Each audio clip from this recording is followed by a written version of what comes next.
साहब कहते हैं भंवरे उड़ गए और बगुले आकर बैठ गए। गौर से सुनना, एक सत्संग काफी है, जिंदगी शुद्ध हो जाए। अर्थात भंवरे का रंग काला होता है और मनुष्य के बालों का रंग बचपन में, जवानी में काला होता है। भंवरा काला और तुम्हारा बाल काला।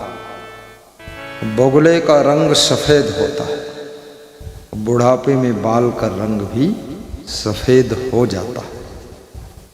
तो कबीर साहब समझा रहे हैं, भंवरे के रंग के बाल चले गए, अर्थात बचपन चला गया, जवानी चली गई, और बगुले के कलर के सफेद रंग के बाल आकर बैठ गए, अर्थात बुढ़ापा आ गया। अब अंतिम अवस्था आ गई है, अंतिम अवस्था है। बड़े सुंदर चेहरे थे, अब चेहरे भी बदसूरत हो गए। काले रंग के बाल थे, अब सफेद रंग के हो चुके। बचपन की बहारें थी, सब जा चुकी है। जवानी का जोश भी उतर चुका है और बुढ़ापे का लठ कमर पर लग चुका है, कमर टेढ़ी हो गई है। 60 साल के बाद कमर में दर्द होता है। क्यों दर्द होता है? क्योंकि बुढ़ापे ने लठ मार दिया है। पहला लाठी कमर पर लगी है, दूसरा बुढ़ापे का डंडा घुटनों पर लग जाता है, तुम्हारे घुटने दर्द करने लगते हैं। फिर तीसरा, आंखों की रोशनी कम हो जाती है। चौथा, दांत गिर जाते हैं। और पांचवा, हाथ पांव कांपने लगते हैं। और छठा, बुद्धि काम नहीं करती। और सातवां, फिर मृत्यु हो जाती है। जब बुद्धि बिल्कुल काम करना कम कर दे, बंद कर दे, तो समझ लेना मृत्यु बिल्कुल निकट आ गई है। बड़े बड़े बुद्धिमान लोग जब सब भूलने लग जाते हैं, स्मरण खोने लग जाए, तो समझ लो मरण आ रहा है। स्मृति विस्मृति होने लग जाए, सब यादें भूलने लग जाए। अब मृत्यु दूर नहीं है। तो कबीर साहब समझाते हैं कि बचपन तुम्हारा जा चुका है और जवानी भी जा चुकी है। धीरे धीरे बुढ़ापा आ गया है। तुम सोचते रहते हो और बुढ़ापा आ जाता है। मैंने अपने एक संत से पूछा, तुम्हारी उम्र क्या है? तो उसने बताया, तो मैंने जोड़ा तो उसकी उम्र लगभग 46 साल है। मैं सोचता था अभी वो लड़का है, छोटा है, लेकिन वो तो बुढ़ऊ हो गए, बिल्कुल डोकरा हो। उसका मुंह भी डोकरे जैसा ही है। रोज देखता था तो लगता था ये छोकरा है, पर जब गौर से देखा तो लगा कि डोकरा है। और उसने भी अपनी जिंदगी में मुड़ के देखा तो सोचा कि अरे जिंदगी तो गई सब। कितने लोगों की जिंदगी व्यर्थ में चली गई, कितनों की जिंदगी स्वार्थ में चली गई, कितनों की जिंदगी अनर्थ में चली गई, कितनों की जिंदगी निरर्थक चली गई, और कितनों की जिंदगी अर्थ कमाते कमाते चली गई, और कितनों की जिंदगी, बहुत भाग्यशाली जो थे उनकी जिंदगी परमार्थ और धर्मार्थ के लिए बीत रही। जिंदगी तो बीतेगी, जिंदगी रुकेगी नहीं, जिंदगी तो चलती चली जाएगी। दिन रुकने वाला नहीं है, सूरज रुकने वाला नहीं है, चांद रुकने वाला नहीं है, पृथ्वी रुकने वाली नहीं है। ये सब घूम रहे हैं, चल रहे हैं। तुम करो कुछ ना करो, बुढ़ापा आ जाएगा, जवानी चली जाएगी, बचपन चला जाएगा और मृत्यु आ जाएगी। लाश हो जाएगा, शरीर दफन हो जाएगा, कफन हो जाएगा, राख हो जाएगी।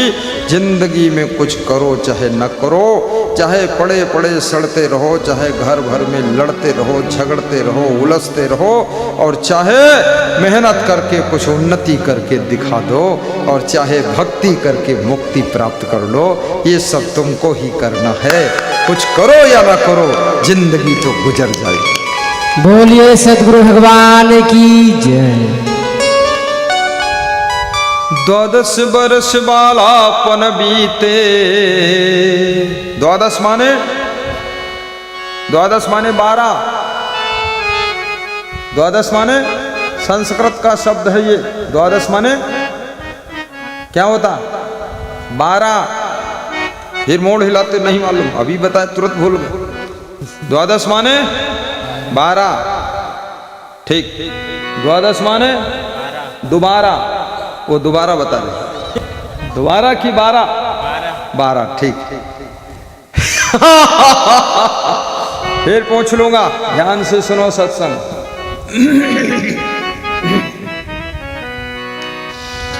12 वर्ष बालापन बीते, और 20 में जवान भयो, और 30 वर्ष माया के फेरे, देश विदेश गयो। उम्र सब धोखे में बीती गयो, उमरिया धोखे में बीती गयो। चली जा रही है उम्र धीरे धीरे, झुकी जा रही है कमर धीरे धीरे। कमर झुकी जा रही है, उम्र चली जा रही है, और नजर घटी जा रही है।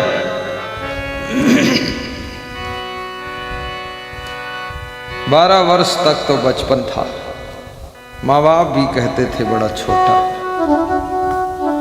अभी बच्चा है, मेरा लाल है।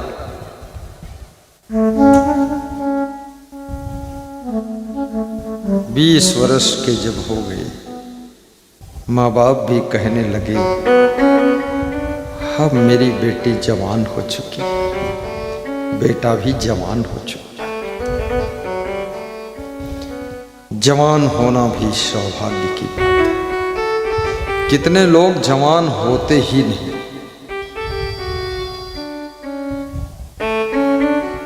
वो बचपन से सीधे बूढ़े हो जाते हैं, बीच की जवानी अवस्था ही गायब हो जाती है। उनको इतनी बीमारी घेर लेती है कि जैसे कोई बच्चा तीसरी में पढ़ता हो, कूद करके 5वीं में आ जाए, 4थी में पढ़े ही ना, ऐसे वह भी बचपन से कूद कर सीधे बुढ़ापे में आ गए, जवानी में पहुंचे ही नहीं। बीमारियों का प्रकोप तुमको समय से पहले बूढ़ा कर देता है, समय से पहले तुम्हारी मृत्यु भी हो जाती है, और समय से पहले तुम कमजोर हो जाते हो। और बीमारियों का प्रकोप तुम्हारे शरीर को दुर्बल बना देता है, रक्तहीन कर देता है, शक्तिहीन कर देता है। बीमारियां तुम्हारे शरीर की सुंदरता को भी हर लेती है। बीमारी, याद रखना,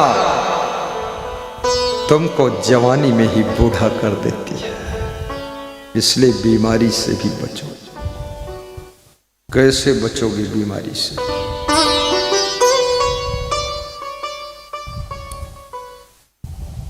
आज मैंने गूगल में पूछा कि चावल यदि ना खाए कोई तो क्या फर्क पड़ेगा, तो गूगल ने कहा चावल ना खाने से कोई खास फर्क नहीं पड़ेगा।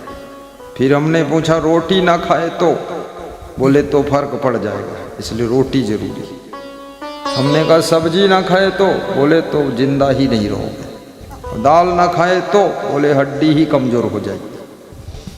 तो हमने कहा दूध पीना चाहिए कि नहीं, तो बोला थोड़ा पीना चाहिए कभी कभी। हमने कहा घी, तो उसने कहा फालतू मत पूछो, पीना है पी लो जो।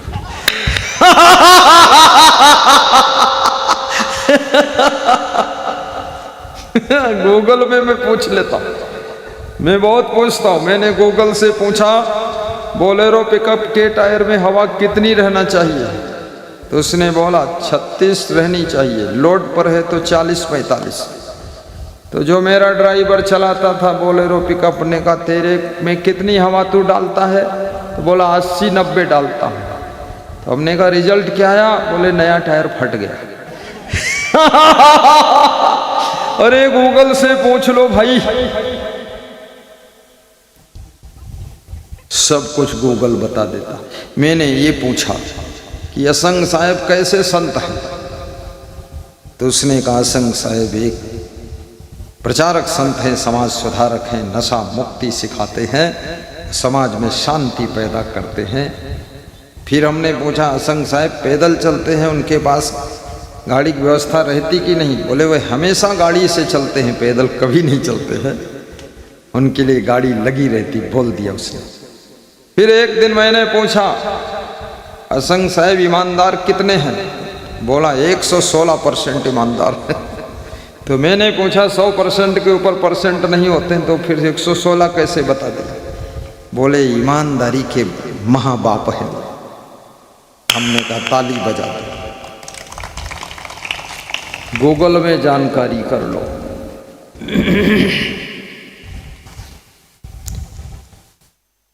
12 वर्ष बालापन बीते 20 जवान भयो। कितने लोग जवान नहीं होते हैं और जवानी वाला काम शुरू कर देते हैं। 13 साल की उम्र में व्यभिचार कर रहे हैं, 14 साल की उम्र में बॉयफ्रेंड गर्लफ्रेंड बना रहे हैं।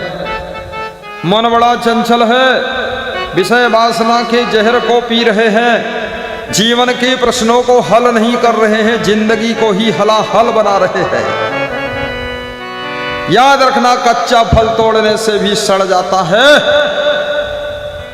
इसलिए कच्ची उम्र में संसार के विषय भोग करने से बहुत जल्दी बुढ़ापा आ जाता है, कमजोरी आ जाती है। बोलिए सदगुरु भगवान की जय। थोड़ा उम्र पकने दो, शरीर का रक्त भी परिपक्व होने दो, शरीर की शक्ति भी भरने दो, और शरीर की वीर शक्ति रज शक्ति को भी पूरा परिपक्व हो जाने दो। उसके बाद विवाह की व्यवस्था कीजिए। विवाह करने की इच्छा नहीं है तो ब्रह्मचारी बन जाइए। विवाह करना कोई जरूरी नहीं है, इस बात को भी याद रखना। अगर तुम्हारी इच्छा नहीं है, बिना विवाह के रह सकते हो, इंद्रियों को बस में रख सकते हो, मन को कंट्रोल कर सकते हो, लड़की हो या लड़का हो, फिर विवाह के लफड़ा में फंसना ही नहीं। विवाह करने के बाद, विवाह जब होता है तब दुनिया आकर वाह वाह करती, वाह भाई वाह, वाह भाई वाह। लेकिन विवाह के बाद जिनका विवाह हुआ है वह पत्नी जिंदगी भर क्या करते हैं? आह आह आह आह, दुखी रहते हैं। दुनिया कर दिया वाह वाह और पति पत्नी फंस गए आह आह। अब ढूंढे नहीं मिल रही राह, किधर जाऊं क्या करूं। कितने लोग विवाह के लोड से, पारिवारिक लोड से सिरनी हो गए, पागल हो गए, अधमरे हो गए, लार टपकने लगी, बिल्कुल बुद्धू बनकर बैठे हैं। हमने कहा क्या हुआ? बोले दिमाग फेल हो गया पूरा। तो हमने कहा किसने फेल किया? तो बोले मेरी पत्नी ने दिमाग फेल कर दिया। तो हमने पत्नी से पूछा तूने इसका दिमाग फेल कर दिया? बोले मैंने इसका फेल कर दिया और इसने मेरा फेल कर दिया, दोनों फेल है। दोनों का फेल है, घर कौन चलाएगा? बोले दोनों पागल मिलकर चलाते रहे, जैसे चलेगा चलेगा। ये विवाह कोई साधारण जिम्मेदारी नहीं है। लल्लू राम देखकर ललचा रहे हो जो, ऐसा कचमुअर निकलेगा, चकनाचूर हो जाओगे।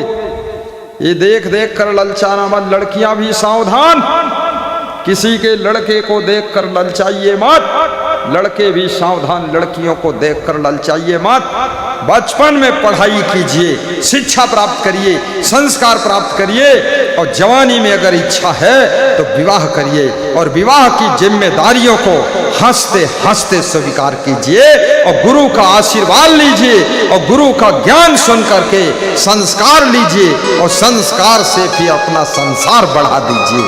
ऐसी जिंदगी बना लीजिए। बोलिए सदगुरु भगवान की जय। असंग देव सर्वेश्वर सरकार की जय। साधु ब्रह्मचारी बनना बड़े सौभाग्य की बात है। ये साधु बनना कोई अभागा व्यक्ति साधु नहीं बन सकता। मेरे गांव में जन्मभूमि में लोग कह रहे थे सब कुतिया गंगा जी को चली जाएंगी तो जूठे पत्तल कौन चाटेगा।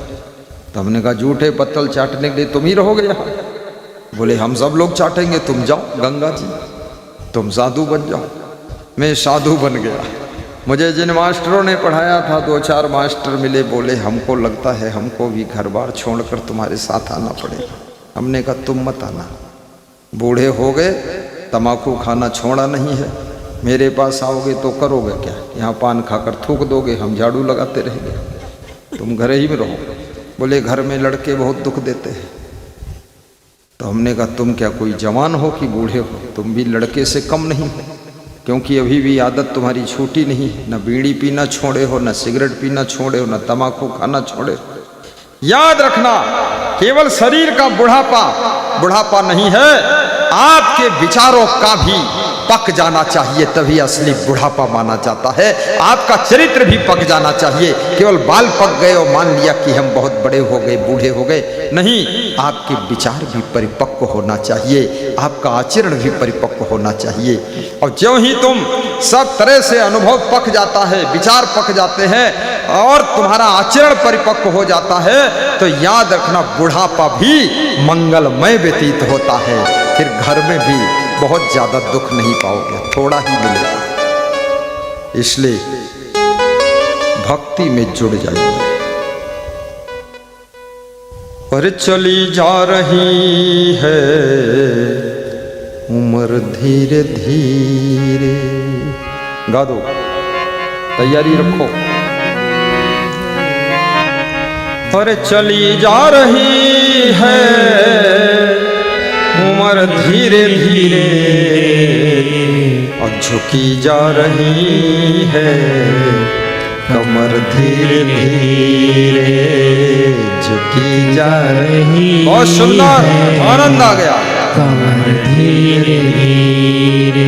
बोलिए और बचपन भी बीते, जवानी भी जीते, बचपन भी जाए, जवानी भी जाए, बुढ़ापे का होगा असर धीरे धीरे, बुढ़ापे का होगा असर धीरे धीरे, बुढ़ापे का होगा असर धीरे धीरे, चली जा रही है उम्र धीरे धीरे, चली जा रही है उम्र धीरे धीरे। बोलो सद्गुरु भगवान की जय।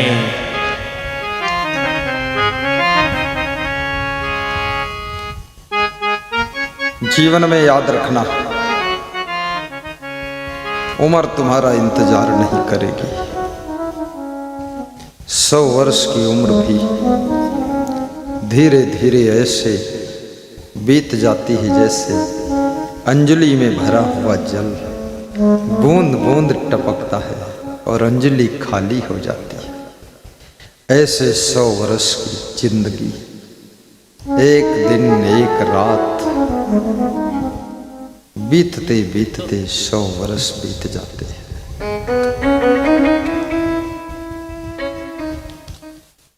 मुख्य यजमान भक्त श्री राजू भाई को बैज लगाकर सम्मान दिया जा रहा है। उनके पड़ोस में बैठे हुए महान भक्त को भी बैज लगाया जा रहा है। और जितने बैज लग रहा खड़े होकर बैज लगवाइए, खड़े हो जाइए, ताली बजाइए। जितने मुख्य अतिथि हों उनको भी बैज लगवा दीजिए। सबको बैज लगा दो, सबका सम्मान हो जाए।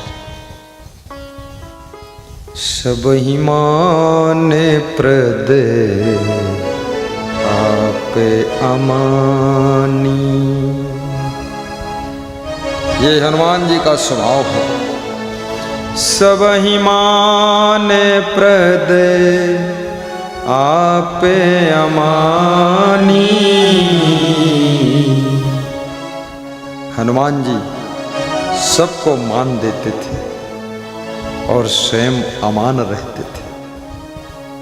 हनुमान जी से सीखो, अपने घर में भी सबको मान दो, पिताजी को भी मान दो, माँ का सम्मान करो, भाई का भी सम्मान करो,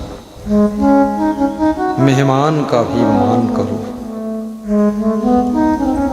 अपनी पत्नी को भी मान दो, पति को सम्मान दो। क्योंकि जगत का नियम है, जो तुम दूसरों को देते हो वही वापस 10 गुना तुमको मिलता है। ये संसार कुआं जैसे है। कुआं में झोंक करके अगर गाली दो तो दुगनी आवाज से गाली वापस आती है। कुआं में झोंक करके तुम कहो राम राम तो उधर से भी राम राम वापस लौट कर आता है। ये संसार कुआं है। इसमें जो भी तुम दूसरों को देते हो वही सब लौट कर तुम्हारे पास आता है।